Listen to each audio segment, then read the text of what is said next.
Welcome back to our second video of Community's Cookshops Garden to Table series. And today we want to talk about some seeds, particularly seeds that we plant early in March and April. And some of those things would be, of course, radishes. I'm sure you all have, if you've planted anything, radishes is a great thing to start out with. If you're new, that might be something you want to try. Easy to grow. And we love radishes in our salads, and sauteed radishes actually are very good. But another thing that we plant very early is peas. We put our peas in March. As soon as I can get in the soil, I will put my peas in. As soon as it's dry enough, you don't want to try to go in there and hoe around and try to plant things when it's very, very wet. If you can pick up your soil and squeeze it together, and when you open it, if it kind of crumbles fairly easy, then it's okay to go ahead and plant. If it stays in a ball and it's kind of wet, you don't want to try that yet. It actually makes your soil hard. The other thing I plant very early, just like peas, is fava beans. If you haven't tried fava beans, they're very good, very nutritious for you.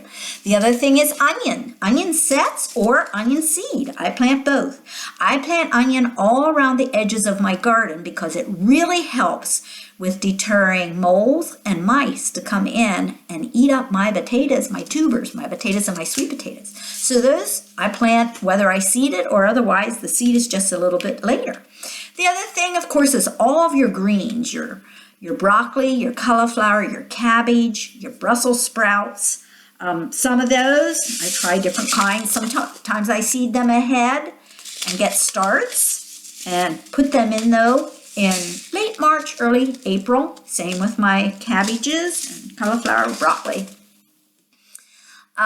Kale. Kale is another thing that whether I'm planting it in a seed and started that maybe in February, so I could put it out in early April, or went to the greenhouse and I was able to purchase the transplants to put in my garden. Either way, try to get them out in your garden by mid-April if possible. April's a good time, anytime in April. We are zone 6, and zone 6 says that frosts, usually our last frosts are in April. So you're pretty safe with all those things. Spinach, lettuce, I like to put those out real early too, usually in April, not in March. I don't usually plant those in March. There's some other things that maybe you can think about. Let me see, we talked about peas and lettuce and chard. Did I say something about chard? Swiss chard, I love Swiss chard. And I would plant that just like I would spinach, peas, and lettuce. Yeah, I think we covered most of the things that I would plant in that time. If you have some things that you plant in March or April, we'd love to hear about it. Just leave comments on Facebook. It would be great to have a running interactive conversation on Facebook. And I always am learning, and I'd love to learn from you all as much as you might gain something from me. Something else I wanted to talk about real quick is ground covers. If you are already having an established garden, you may have had ground cover on your garden. We do. If you're new, you may not have, so it's something that you might do in the future.